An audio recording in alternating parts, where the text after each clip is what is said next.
Thank you.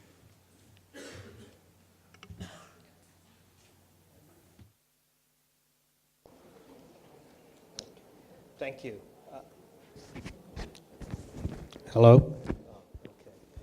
I think it's working. Yes, it is. Thank you. Joining us on the panel for developing rupee debt markets is Mr. Prasad, CEO of Fixed Income Money Markets and Derivatives Association of India, Sundar, Dean of the National Institute of Securities Markets, Samar Banwat, Senior Vice President, National Securities Deposited Limited, and Vijay Chandar, Managing Director, Asia Securities Industry and Financial Markets, and Manoj Rain, Managing Director, Head of Treasury and Fixed Income for BNP Paribas. Yeah. I thought we should start with perhaps Mr. Prasad, Yeah. and your remarks and comments. Well, you want to ask some question? Just give speak opening up, agenda or maybe. opening Yes. views. Okay, as of course most of the people present here know that FIMDA is the organization, the association for fixed income and money markets and derivatives. So we are actively involved in the developing of markets in various ways, as the interface between the banking and the PD community and the Reserve Bank, the SEBI, IRDA, Ministry, things like that. We are actively involved in many of the committees that Reserve Bank makes for developing the markets. So that is the introduction. Sure. Manoj, you? I can start by first asking the question, what's a guy like me doing in a place like this? Because I've been a trader all my life and slightly unlikely participant at something which has got regulatory written in bold all over. And I heard the first couple of discussions that were very, very focused around regulations. And even more interesting, our topic is developing rupee debt markets. I thought developing itself has become a bit of a bad word in this age and era of regulation and controls and compliance. But I think, that's the reason why possibly this topic lends itself well to development, because debt markets in India are possibly one of the few markets which are very, very, still fairly backward, I would say. One example or one anecdotal evidence is that, there is an equity cult in India. Each one of us, right down to the neighborhood panwala, has a view on equities. We keep citing the example of the Harshad Mehta boom when even the panwala used to give tips. But I never heard my panwala talk about, go and buy the 10-year bond. So, I think that's the reason why the debt markets really, I attend panel discussion after panel discussion with what should be done and how debt markets should be developed. And unfortunately, we've not really gone anywhere. It remains pretty much a wholesale market in which really large players, I would say participate, but even hesitantly use that word. And maybe for that reason today we should, and I will try to focus on what are these smaller steps, not motherhood questions like how do you get retail investors into debt, but more how do you develop debt markets given the constraints and given the current level of participation regulation. Right? Thanks. Thank you. Vijay? Sure. Hi. Morning all. I represent ASIFMA, which is a regional association which looks at securities of industry and financial markets. Now, so from that perspective, I think I'll try and bring a regional perspective to bear on perhaps what helps bond markets develop, and to the extent that India has some distance to go relative to perhaps some of the regional markets. Those are some of the things that I'll focus on. Now, clearly, any bond market relies on the development of a mix of macro and micro factors. Now, The macro factors would include things like just the depth of capital markets, the level of financial sector intermediation. Do corporates use the loan markets as opposed to the bond markets? The extent of yield curves, the development thereof, the entire regulatory framework, which is everything from encouraging rated issuance all the way down the credit curve to having, say, a pension fund or an asset management culture, a mentality that allows for trading as opposed to hold to maturity, mark to market, and finally settlement and clearing, which is a big issue, the post-trade aspects. And we can talk about some of these issues as the discussion progresses. So that will be my focus. And I think my sense would be that perhaps, given that government bond markets are reasonably well developed here, I'd like to look at the corporate bond markets as well and bring some of my thoughts to bear on this issue. Thank you. Thank you. Yeah, hi, I'm Samar Banwat. I work with NSDL, National Securities Depository Limited. As many of you would know, as NSDL, we are the roads and bridges of the capital market. We are the infrastructure institution, so we will always keep looking at what happens around, and the entire data happens through in our system. So what happens in the system that we always see from all, every single market participant is attached with us, and they use our system always. So since they use our system and we have a lot of data on the corporate bond market, I will bring my perspective on the data which we have on the corporate bond markets. Thank you. Yes, I'd like to say that we've had studies on the Indian bond markets. We had the R.H. Patil committee, which came out with its report in 2005, highlighting around 19 steps. And the heartening development is that the secondary markets are very well developed. All the processes that we need to have is already in place. We have vibrant stock market as platforms. We have the Deepak Parekh committee report on securitization. We had the Jahangir Aziz committee on the debt markets, which is now taking the form of Public Debt Management Office moving out of RBI. So we had these three developments. What we need to have is now RBI has also incentivized the corporate bond market. We already have a crowding out which is happening in India, which is about 96 to 97% of the bonds are GSECs, leaving only 3% for everybody else. Now hopefully with the government tying itself into the FRBM loop and some element of fiscal discipline there, we hope that some of this pressure of crowding out may recede and give a greater impetus to the corporate bond markets. The Reserve Bank of India has been mindful of this, and it has talked about a 7I framework to develop the corporate bond market, which is issuers, investors, instrument, intermediary, innovation, incentives and information. So under the 7I framework, over a period of time we need to take stock as to what we have achieved in terms of these 7 Is. That would be a framework for taking the bond market ahead, especially the corporate bond market. Thank you. For the panelists, this is an open question. Is the rupee debt market internationalizing quickly? I don't think it will be internationalized to that extent. To the extent that the FII participation is there, to the about $25-30 billion now.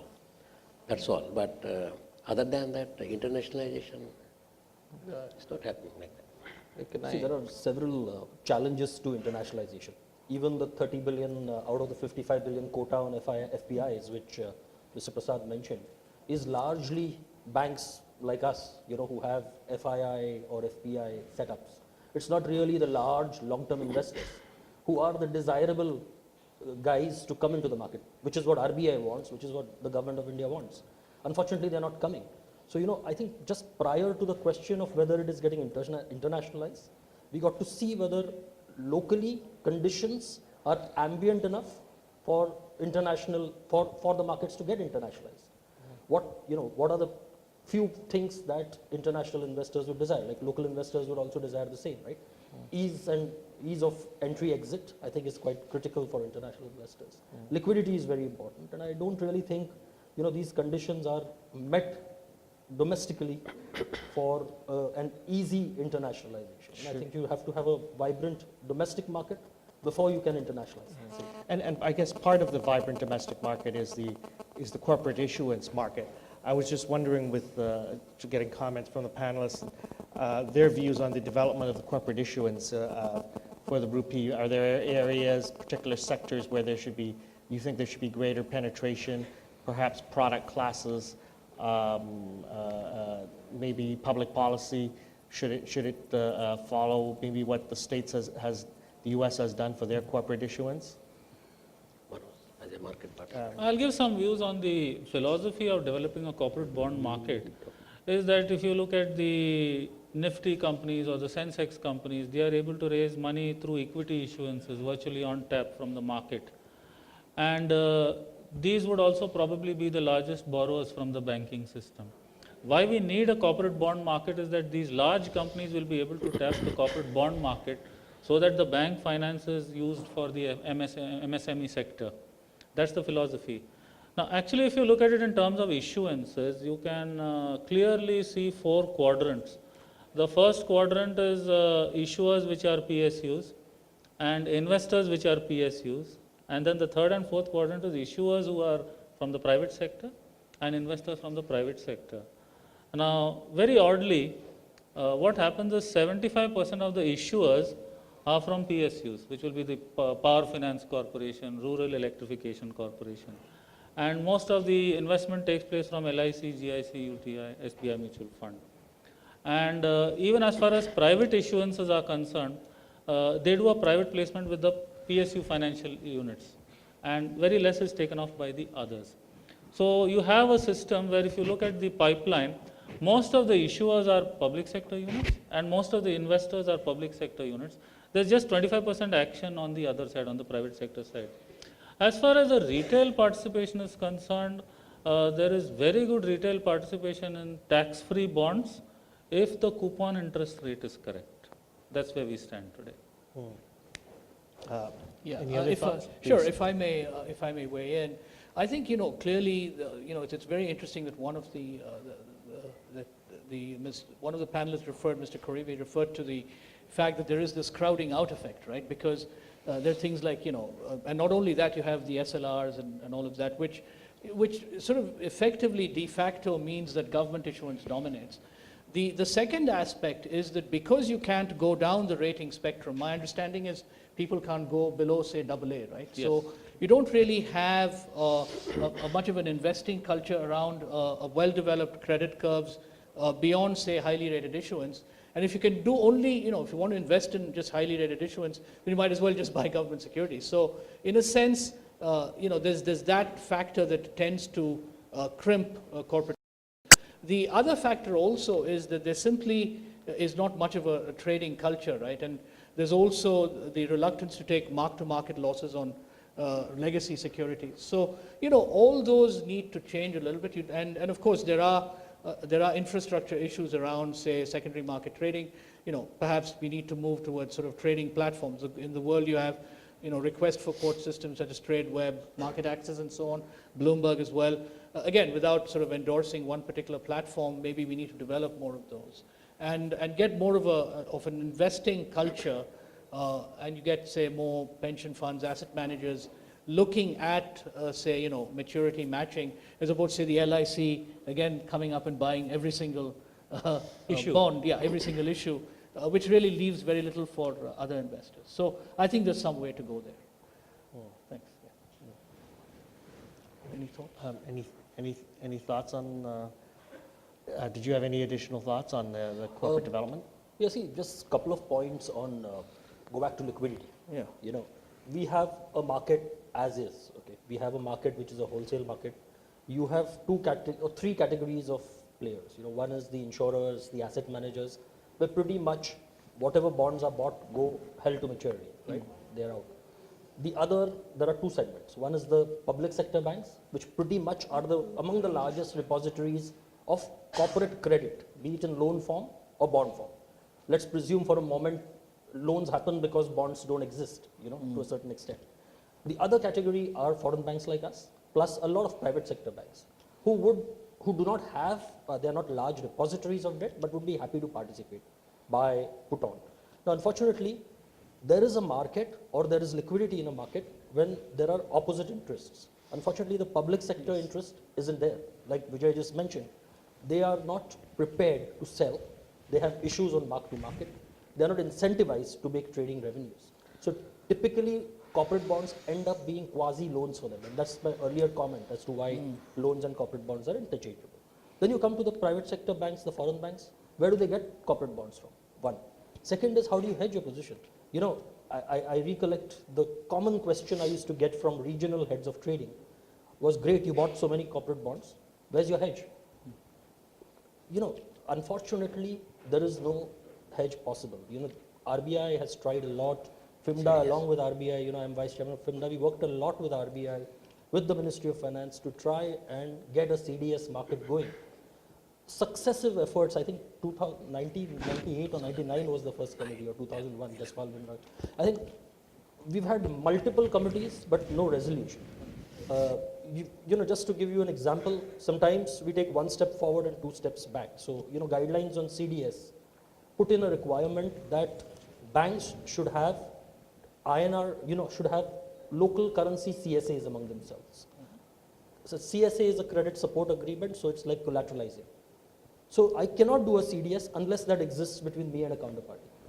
Unfortunately, all banks have existing ISDAs and CSAs among themselves, at least most international banks do. All international banks do, and several local banks do as well. So it means you have to have a separate collateral agreement just to do CDS. So that's one non-starter, right? So and second issue is going to be the same. You know, there are a lot of elements around CDS. You know, there have to be both-sided interests, right? Just precisely the point. If local public sector banks are the largest repositories of corporate debt, they are naturally the largest buyers of protection, but they just don't come forward to buy. The foreign banks, private sector banks would be the most natural sellers of protection, but they don't have any buyers. So, you know, this is what I just want to bring out, is that unless there is a, you know, vibrant secondary market, even among, you know, it's there for government bonds, right? It's there for swaps, but it's just not developing for corporate bonds. Unless that happens, and, you know, I just articulated a couple of issues on that, it's going to be very difficult to do any further development as far as corporate bonds market is concerned. In No, fact, just to add to that, as you mentioned the CDS, even the interest rate futures market, for which tremendous push was attempted. First attempt was in 2003, then 2009, and in 2014 when it was launched.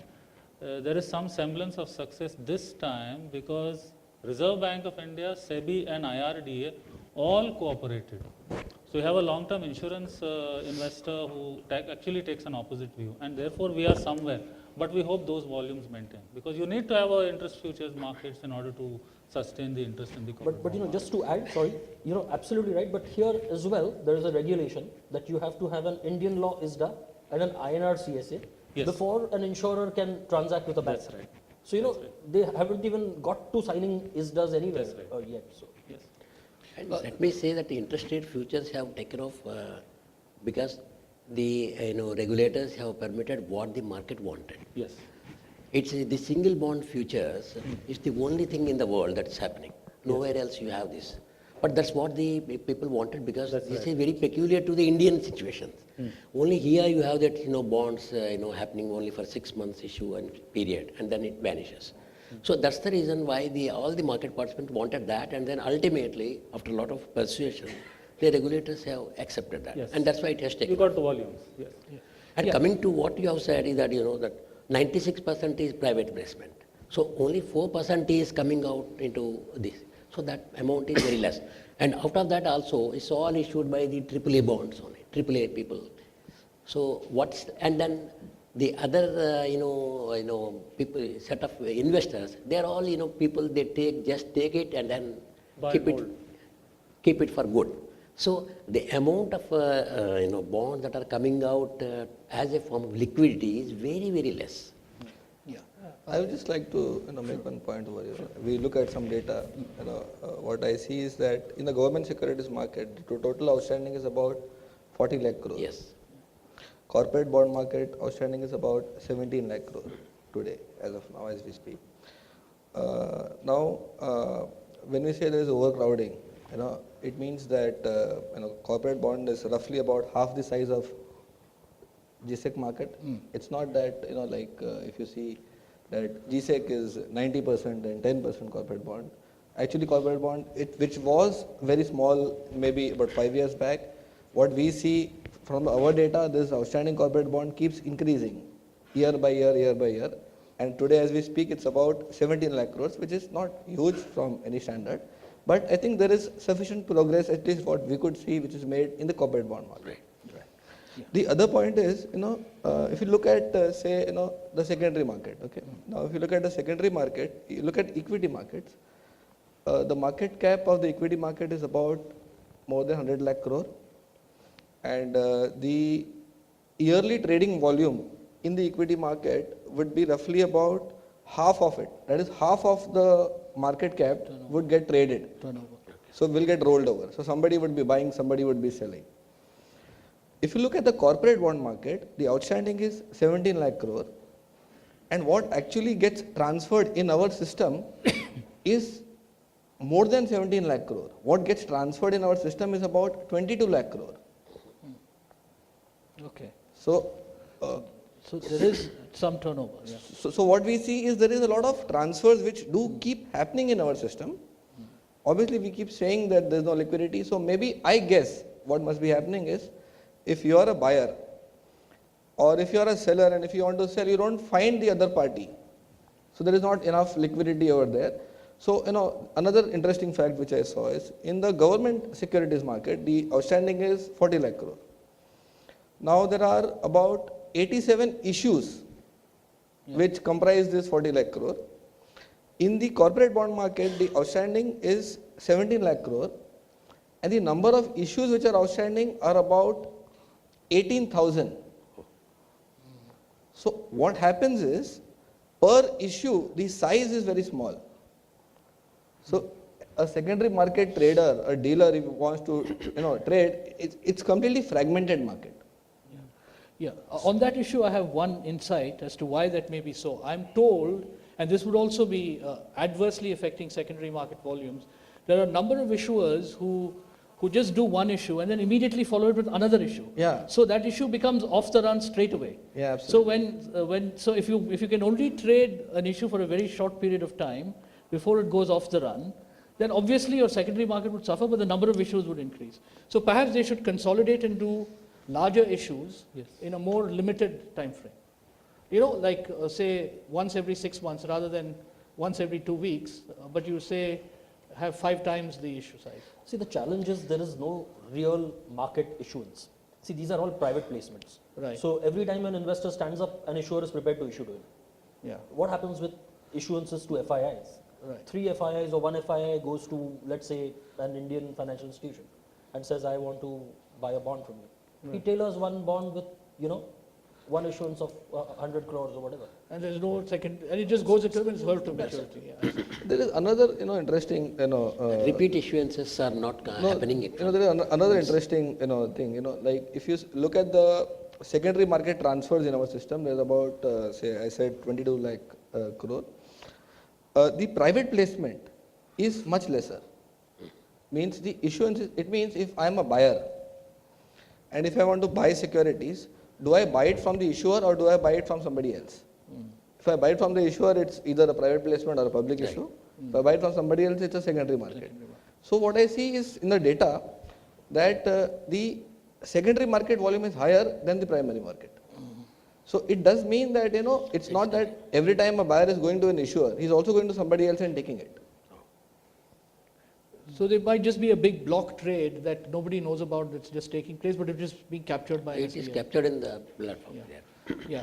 Reporting. There is one more issue on the liquidity aspect that I'd like to bring out, and that is on the settlement mechanism. This is a settlement infrastructure. In the previous panel, we did have my friend, Mr. Dorto Roy, speak about CCIL acting as a CCP. Now, it's interesting. The NSC also has the NSCCL. Yeah. But it doesn't play the role of a full-fledged CCP, you see, where the CCIL takes the opposite side, the counterparty risk on the trade, and it sort of net settles through their RTGS or whatever that they have, whereas the NSC settlement does not truly act as a CCP. So if the securities and cash are exchanged, the trade happens only if both parties meet their obligations. So, they reverse it if it doesn't happen. Now, perhaps, and this is just my sense, it should become like a true CCP, and perhaps there are some issues around capitalizing it sufficiently to allow that to happen. Those infrastructural issues I'm not fully aware of, and perhaps others can shed some light, but that would help develop the corporate bond market trading, the secondary market liquidity in my view. See, as far as the reporting platforms are, they have got two platforms. One is a reporting platform, another is a trading platform. Reporting platform, it happens like that only. It is only when these things are there. But the trading platforms are not taking off. Even there also, there could be some failed trades. But this is where, maybe the exchanges can take up more responsibility of a guaranteed settlement. Yeah. And then it will Then it could take off. But there are hardly any trades actually on the trading platform. Okay. So, anybody? Yeah, okay. There is another, I think the time is a little short. Another interesting, since we're talking about the rupee debt market, I thought it is important to make a mention of this. The recent budget made an announcement of the setting up of Public Debt Management Office. Now, this is, to my mind, one of the most significant developments which has happened in the last decade in the debt market. What is going to happen because of this development is the entire GSEC, which is now getting managed by RBI, will be managed by a separate agency by the name of PDMA. Now, this agency will be responsible both for, interesting point is this agency will be responsible both for raising loans from abroad externally as well as raising loans internally. So, it will exactly know when to raise money from where and how much to raise where at what rate, and to give good yields to make sense for the government, so they borrow at a lesser cost, as well as it will be in their interest to develop a very active market for that. And again, if you look at that budget proposal, what has happened is the repo market, which was earlier within the RBI, since we are talking on the regulatory summit, the repo market, which was within RBI's jurisdiction, will now go to SEBI. So that is another significant change. Except corporate bonds. No, corporate bonds also. Corporate bonds is already with SEBI. No, apparently, No, it is being shifted, I think. that's a bit It's of a. being- We don't know, right? That's an issue there. No, There are a lot of grey areas in that finance bill of 2015. Many things are not yet clear. In fact, maybe Yeah, the obviously. finance minister has made a statement that he will clarify it in the parliament. So then only we will be able to know more about it, because they are all revolutionary changes, as you have said, last decade or what. Yeah, it's a times you can significant say that it's a very revolutionary idea of shifting this GSEC into a different agency and all. So, but then we are also awaiting very keenly the details. Yeah, no, but it's such an important development. I think it's important that we speak about it. No, actually, even at FIMDA, we've had already 2 or 3 fairly detailed engagements on this topic. And even we've engaged a couple of lawyers, but it's been very difficult to get a very authoritative interpretation of the finance bill, as far as this specific matter is concerned. Like, Vijay was just referring to CCIL and clearing. Yeah. There is guaranteed settlement. It's guaranteed. So Yeah. your risk is on CCIL. Yeah, Plus, absolutely. there is a guarantee. Yeah. There is a guarantee fund. Yeah. There are a lot of positives. A lot of safeguards are already There in will place. be a lot of question marks on that as well.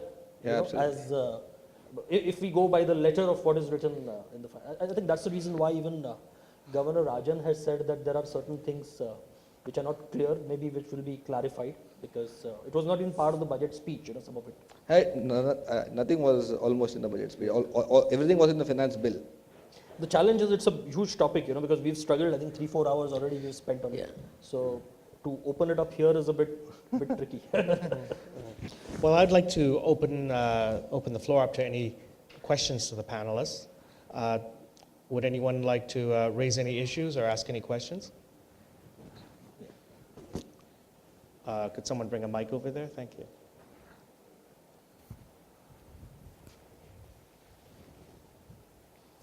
So we have been discussing a lot on liquidity of the debt market.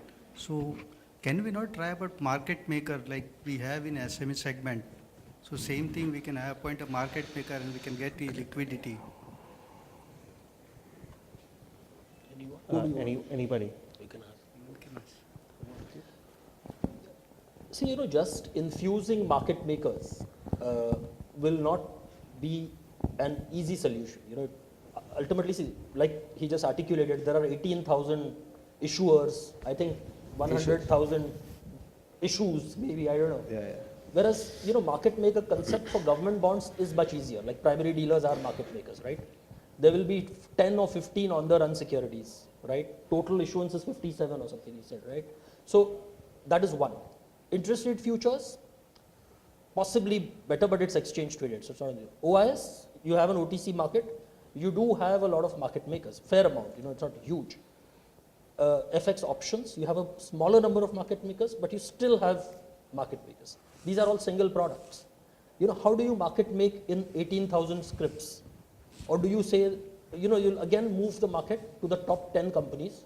You'll have a market in that. You'll not have in the remaining 150 companies. Ultimately, issuances which are relatively liquid are really at the top AAA to maybe AA plus end. Maybe 10 companies which are frequent issuers. So that's the other challenge. You can market make in an issuance which will remain on the run for a long time. So problem is, even the most liquid issuers would issue 100 crore of something or 500 crore of something. The next issue would be for another maturity, another tenor, and maybe one or two private investors. So how do you, market making presumes that you have to have a stockpile, right? So how do you stockpile? It will just finish off everyone. And lastly, and not least importantly, how does the market maker hedge? There is no CDS market, He's a sitting duck if interest rates go down. In fact, I think all of us should remember that corporate bonds in India are traded like government bonds, like interest rate products. They're not traded as credit products at all. So you are fine if interest rates are going down. You're finished if interest rates are going up. You can't do anything about it. Liquidity completely disappears. So that's really the challenge. And so where I'm coming from is anything which is mandated is very unlikely to succeed. It has to be more voluntary. People have to say that this is a good market. I'm happy to market make in this. There is going to be liquidity and I'll make money. Yeah, if I can bring a global perspective into this, in fact, the world itself, unfortunately, is also regressing. Liquidity globally in the secondary markets, the bond markets for corporate bonds, is actually down to 2002 levels, and part of it is due to the Dodd-Frank, Basel III, Volcker rule, and so on. So so you'd actually be moving in the other direction. If anything, market makers have completely deserted the markets to the point where the regulators now think the asset managers could well be designated globally systematic financial institutions. We don't want to go there because, asset managers, third-party money risks are very different from that of a bank. But this is a global problem. So, I don't think you can somehow mandate market makers. The way around it, I suspect, is something I alluded to earlier. You may want to have a trading platform with a request for quote type system of the sort that you see on TradeWeb, Market Access, the well-developed platforms. Electronic trading is something you can perhaps invest in. But you said the NSE platform somehow hasn't taken off. Yeah. Just to add one more point. Market making presupposes that there is a market. So I would think, what is a market for corporate bonds? It's CDS. We're not discussing government bonds here. I think it's a slightly better market. So if CDS is not there, then it's going to be difficult. And I'll tell you one more example of we from FIMDA had represented to RBI. If you have a CDS, your long CDS, okay, instead of a corporate bond, the capital requirement on the long CDS position is larger than if I had a corporate bond. So there are certain anomalies, and I don't think this has been addressed. So why should I, if I want to take a risk on a corporate, why should I go and buy a CDS or be long a CDS? That's one of the other reasons why I would much rather buy a corporate bond. So I end up doing neither, but that's another story altogether. And capital requirements are quite onerous as well. Yeah. Higher. Very Having higher. The derivative should always have a capital requirement lesser than the underlying, right? Yeah. But here it's the opposite. Higher. Okay, I see. It's irrational. I just like to add one more point, although it is indirectly related to the question. The RH Patil committee had made two recommendations as far as banks are concerned. One is banks as market makers, and the other is banks as large issuers to kickstart the pipeline. As far as banks as large issuers are concerned, that is happening because they have to shore up their tier 1 and tier 2 capital. On the first part, the RH Patil committee had an interesting recommendation that if a bank is giving a term loan, then start experimenting by giving 90% of the term loan as a term loan, and the balance 10% would be bonds. But that has not happened. Probably the fear of that bonds will be mark to market, in the investment portfolio, and loans are not marked to market. That is still putting this in a state of inertia. Thank you. Are there any more questions? Before we take a break, last question? Or, yes. Right there. Yeah, thank you. Manoj, this is for you. At the outset you mentioned that you had certain wish lists as to what can be done to develop the rupee debt markets. So could you just share your thoughts? I think the ideal situation would be when you have retail participation. We have a bit of retail participation, but it's really HNIs via mutual funds, all right? Even given that constraint, because to resolve that, how do you get retail in? There has to be liquidity, there has to be very low transactional cost. Maybe there have to be tax benefits. Often, one of the recommendations to RBI or the government has always been that on interest received on corporate bonds, you incentivize retail by giving some tax breaks on the interest earned. So that's the reason why someone was just mentioning, tax-free bonds are seeing a lot of retail participation. Why doesn't it happen in taxable bonds? Because possibly the interest differential is not adequate enough. Okay? Ease of holding is not that difficult anymore, with NSDL, and I think people can do it. But I think that is a huge issue by itself. How do you suddenly convert mentality?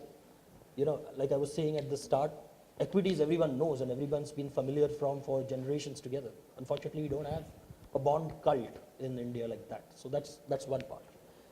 Given the constraints within institutional things, we need to really resolve this CDS imbroglio. In my mind, we have to really go all out and see how to get CDSs to be more active, more participation.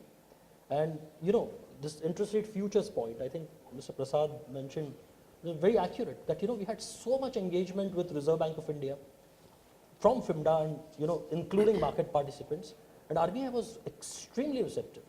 And even though the starting point was we had designed this product, why do you guys have a problem? We did find successive changes, and finally we have a product which has gone down well with the market, which has pretty much got everything the market wanted, and you're seeing liquidity.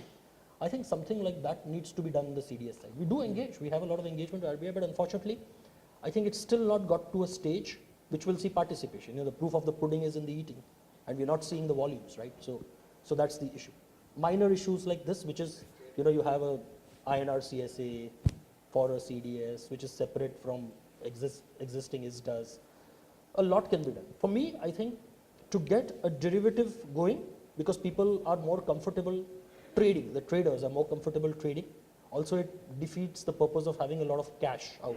When you buy a corporate bond, you have to put out a lot of cash. That would ensure that the underlying there would be price discovery, right? Right now, there is no price discovery for corporate bonds. So I think from my point of view, a wish list is just to get that CDS thing focused on, the small steps, then see how it goes, and then you might see. And what do you do of change of mentality? So, in most foreign banks and private sector banks, we do see trading professionals. I've been a trader all my life. And you see a lot of trading professionals continue for long. But it's not considered healthy in most public sector banks. I asked this question to State Bank of India as well on one panel. That, the point is that if you change staff frequently, 2 years, 3 years, how do you, ensure specialization? Second question, how do you incentivize that? Unfortunately, now globally, trading is not such a good word anymore. With Basel being what it is, proprietary desks are being closed all over the world. And banks are being penalized for having large trading revenues. So, here on the one hand, we are trying to develop markets. On the other, I think globally there is a move to try and reduce the activity levels or trading levels in markets, which may be a collateral damage, but unfortunately that's how it's going. Thank you. Those are interesting points. I may just add one, although this is not addressed to me, but the corporate bond, GSEC markets is very active because of the repo system that is going on well. Say like the CBLO. Some set of a CBLO thing for the corporate bonds, if it can be made with the regulatory approvals. Even if you choose, say, about 15, 20, 40, 50 bonds, and say that, okay, this is available. this is repoable, and then automatically the trading will improve at least in those 40 to 50 bonds. That will kickstart the, I think, the rest of the operations. This is what we see, from a distance actually. Thank you. At this point, let's take a break and come back at 11:20. And thank you again for the panelists for quite a robust discussion. Thank you. Thank you. Thank you.